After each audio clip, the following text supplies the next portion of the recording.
Alright, welcome back with our Pain Dreadful Braids, Green Black Braids deck. So we went 4-1 in the league. You didn't see the first round of the league, but we beat I'm trying to remember this real quick off the top of my head. I beat Red Black Infect. Oh, I'm gonna forget all of this. I just record all this too. Not all of it.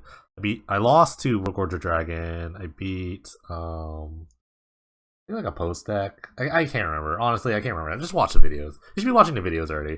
But anyways, the deck is pretty sweet. Like I mean, all the creatures are just super resilient to just wrath effects and things like that. And so even if I did beat a post deck. So yeah, like even the post decks, like Apocrypha is just like so annoying to deal with, and Carrier Thralls leave something behind. Catacomb Sifter is always a 2-for-1. But yeah, Gatekeeper was amazing. I liked everything. The Green Splash is probably unnecessary, to be honest. But like I said, between Catacomb Sifter, Time and Need, just like for extra Braid, the Dual Mysteries, which is really good. I don't know if I showed much of it, but it's actually just like super grindy, and it kind of just like helps you just draw more cards when you need it. Those are all really good, and plus you get the green sideboard options, because like Black lacks the ability to deal with enchantments, so you get a couple naturalizes. That's good. And Ice Storm's pretty much a better version of Choking Sands, which did take that slot. Might change anything. I think Tenacious Heads were fine, but I think they're better off as reassembling skeletons. Just like this is exactly the card you want. Something that just keeps coming back, but you don't want to trigger it when it dies. It's just like you don't always want to just like leave up 2 mana all the time. Like it's good to have like a 1-drop, and this could be like a Tugaton Thallid or like a Blister Pod, something like that. Something that leaves something behind also when it dies, but you really want that kind of like annoying creature that just keeps coming back. So this could easily just be reassembling Skeleton, because you can do that as an instant. You don't want that one card. It's like it's like a 1 mana, and for like 3 it's some like Skeleton Warrior. They're all like skeletons, but the one guy that like bounces back to your hand from your graveyard. You don't want that. You actually want people to come right back to the battlefield. So I'd put that in there. I'd probably find some like room in the sideboard for more like hand disruption. I think Ultimate Price was like fine, but I think like I could like dial down on like some of the wrath effects. Like Marsh Council was really good. It really blew out some of our opponents.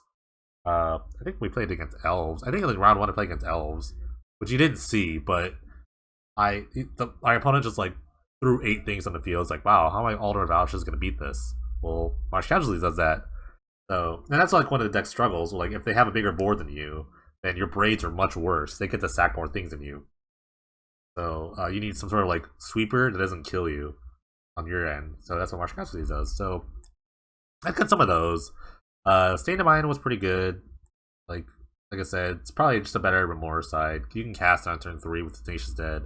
But I mean, like I said, going forward, I'll probably just cut these for the other thing. So this could still be just be Remorse side, or it could just be like cheap, because you have a lot of like idiot guys that like do nothing. So you can just like play it for cheap and then still play something else. So I like Stain of Mind and like really heavy creature decks.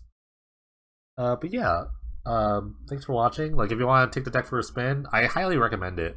I think it's really good against like the post style decks, which are basically like blue-white control decks. They just have like super resilient creatures. Scrabbling Claws is a problem, but then again, you have naturalizes, so you can just kind of like grind through that and just kill them with naturalizes. I'd probably add a 3rd naturalize on the board if I could, but you don't want like super reactive cards. Yeah, I really like the deck. There's a lot of different ways you can take the deck. I've thought about like an elf version of Braids, so it's like more like green base splash for the Braids.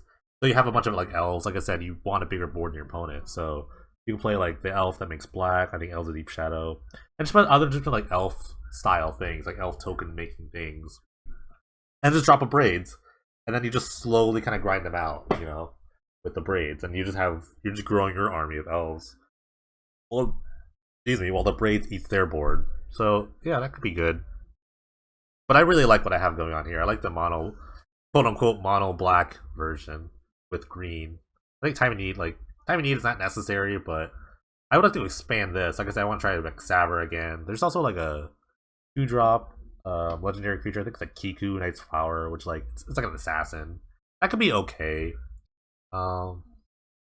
Just like I said, it's it's sad because it's not like there's like in the 3 slot or the Miri Cat Warrior, but I would never play that, you know.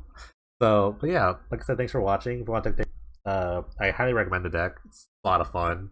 You like watching your opponents squirm under a braids while you know, get infinite value out stacking your creatures. Then yeah, take the deck for a spin.